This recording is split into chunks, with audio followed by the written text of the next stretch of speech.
of work that I do as far as photography is involved is, it's called product photography, but it deals with the specific type that I'm doing is macro level, so that I can really get the details of an image or of a product, in this case the flowers. And there it is. This is my house, and usually what I do is I start off by checking out the light temperature and adjusting my camera shutter speed. I got this Pentax K1000 with 28mm lens. This is it.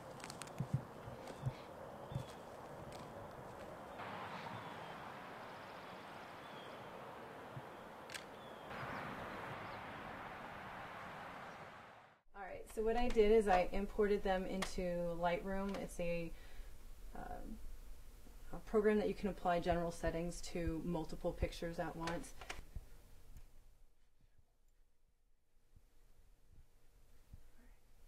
And a little bit of sharp detail on the focus point, which is here. Alright, and we're done, and I'll show you the before and afters.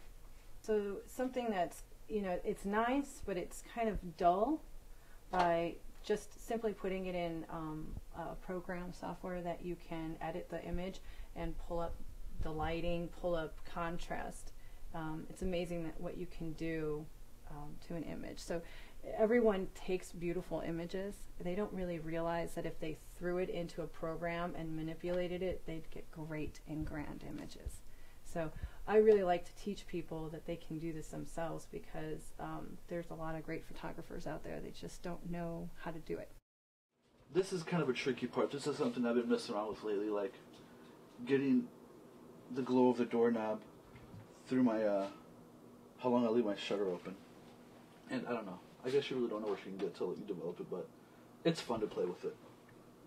And plus adding composition does a lot also.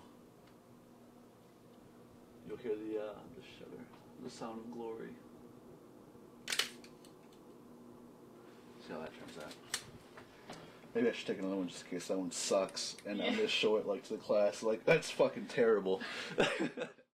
The fact that so much of the photography is capturing that moment or that image at a right angle, but it always never comes out. Well, I won't say never, but getting the image in the camera, as you've seen on my computer screen, was just, it looked really nice, but it was so flat. And by taking the software that we have out there right now, it's just a flick of the wrist to make it from nothing to wow. And I think that the more people have access to those softwares, the more we're just going to have more photography out there.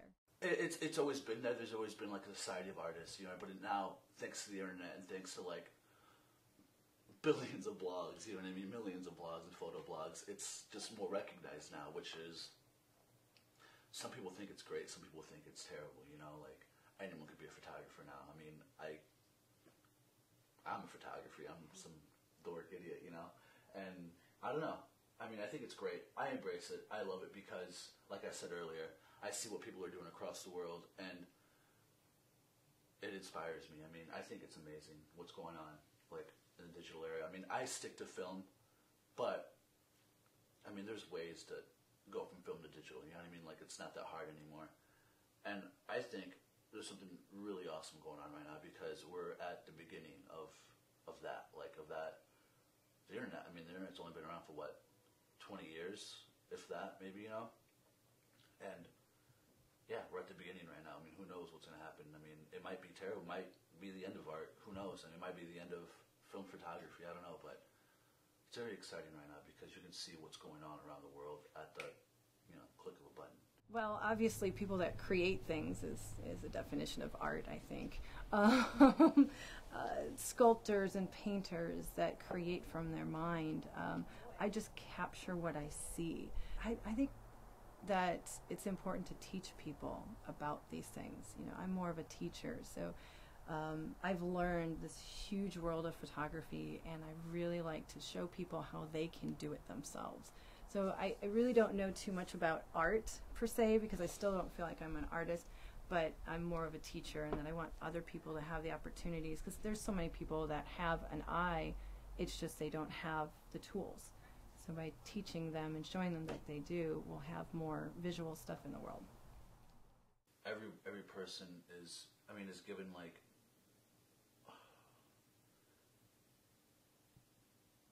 the gift of perception, I guess, the way you perceive your surroundings, and it's just a point of capturing it, I guess, you know what I mean? And like doing what you will with a certain image, canvas, painting, just taking action, I guess. And that's what makes an artist, is action. You know, like anyone can go out and say, oh, that rusted pipe with the vans going around it, that'd be an amazing painting, you know what I mean? So the difference is people actually take action on it. And I mean, really everyone can be an artist. There's no wrong or right way to make art, you know? It's just taking action and doing it. I think that's the most important thing, is because without action, I mean, what are we? You know, ideas are dead as soon as you think about them, I think, you know? They're dead, but action is what keeps them alive. Action is what keeps a lot of things alive, you know?